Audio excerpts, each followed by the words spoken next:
সাধারণ মানুষ যেভাবে আক্রান্ত হচ্ছে, নির্যাতিত হচ্ছে, প্রতারিত হচ্ছে, কারোর পরিবারে কেউ খুন হয়ে গেছে, কারো পরিবারে ধর্ষিতা হয়েছে বা ধর্ষিতা খুন হয়ে গেছে, তাদেরই নিয়ে একটি মঞ্চ হচ্ছে আক্রান্ত আমরা মঞ্চ। রাজ্য সরকারের কাছে বিভিন্ন সময়ে আমরা এই সকল বিষয়ে আইনের শাসন চেয়ে, আইনের বিচার চেয়ে দরবার করেছি, কিন্তু কোনো আমরা বিচার পাইনি। আমরা তিনবার চিফ সেক্রেটারির অ্যাপয়েন্টমেন্ট চেয়ে চিঠি পাঠিয়েছি, কোনো উত্তর নেই।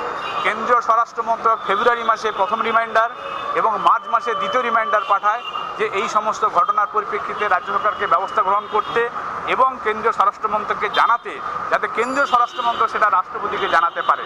তা সত্ত্বেও কিন্তু নবান্ন চুপ, নীরব, অবজ্ঞা করে চলেছে। এই জায়গায় আমরা নিরুপায় হয়ে, আমরা শখ করে নয়, বাধ্য হয়ে এই আক্রান্ত আমরা মঞ্চের সদস্যরা এখানে জড়ো হয়েছি। এখান থেকে নবান্নর দিকে সরব সুসজ্জিত মিছিল করে যাব এবং যেখানেই আমাদের পুলিশ প্রশাসন আটকাবে সেখানেই আমরা পথসভা করে এই বিষয়গুলো আরও ভালো করে সাধারণ মানুষের কাছে জানাবো, যাতে সাধারণ মানুষের চাপে এই সরকার এই দাবিগুলো মেনে নিতে বাধ্য হয়।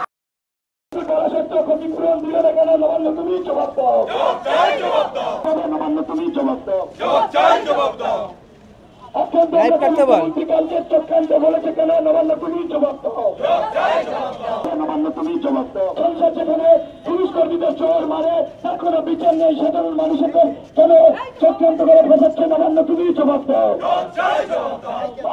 ধর্ষিত হচ্ছে, নবান্ন তুমি জবাব দাও। রমরম করে চলছে কেন? নবান্ন তুমি জবাব দাও। অত্যন্ত আমরা লড়ছে, লড়বে মানুষের